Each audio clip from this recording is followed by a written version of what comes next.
চাঁদনি পশর রাইতে যেন আমার মরণ হয়।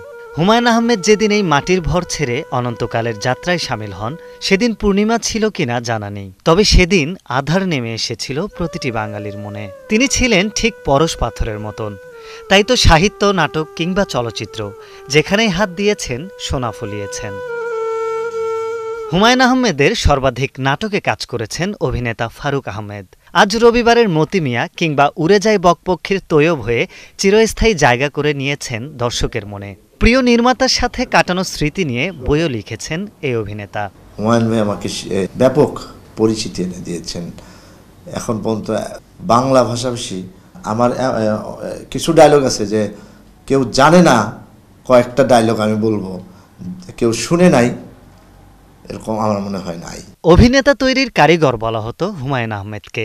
একজন সাধারণ মানুষের থেকে সাবলীল অভিনয় বের করে আনার অসাধারণ ক্ষমতা ছিল এই গুণী নির্মাতার। তেমনই একজন হলেন ডাক্তার এজাজুল ইসলাম।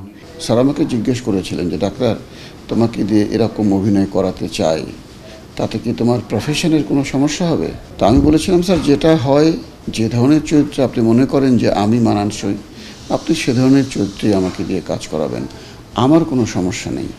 মাথায় পড়েছি সাদা ক্যাপ, হাতে আছে অচেনা।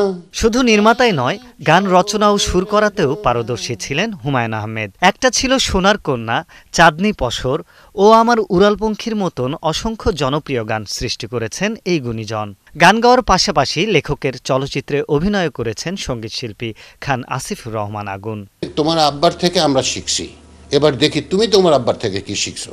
যাও গানটা গাও। গান গাইলাম তো, গিয়ে আসার পর চাচাকে বললাম, চাচা কেমন হয়েছে? বলে 10-এ 2। আরে 10-এ 2? পরে জানতে পারলাম যে উনি ভ্যান গগ, পাবলো পিকাসো এদের ছবির মার্কিং করেন 3.5-4। হ্যাঁ, তো সেক্ষেত্রে 10-এ 2 অনেক ভালো। 2012 সালের 19শে জুলাই ভক্তদের কাঁদিয়ে ওপারে পাড়ি জমান এই দেশবরণের সাহিত্যিক ও নির্মাতা। এই টিএসসিতে আর কখনো আসবেন না হুমায়ুন আহমেদ, তবে তার সৃষ্ট অসংখ্য হিমু, মিসির আলী শুভ্রর মধ্য দিয়ে তিনি বেঁচে থাকবেন ততদিন, পৃথিবীতে বাংলা ভাষা থাকবে যতদিন। আরিফ হক, 71, ঢাকা।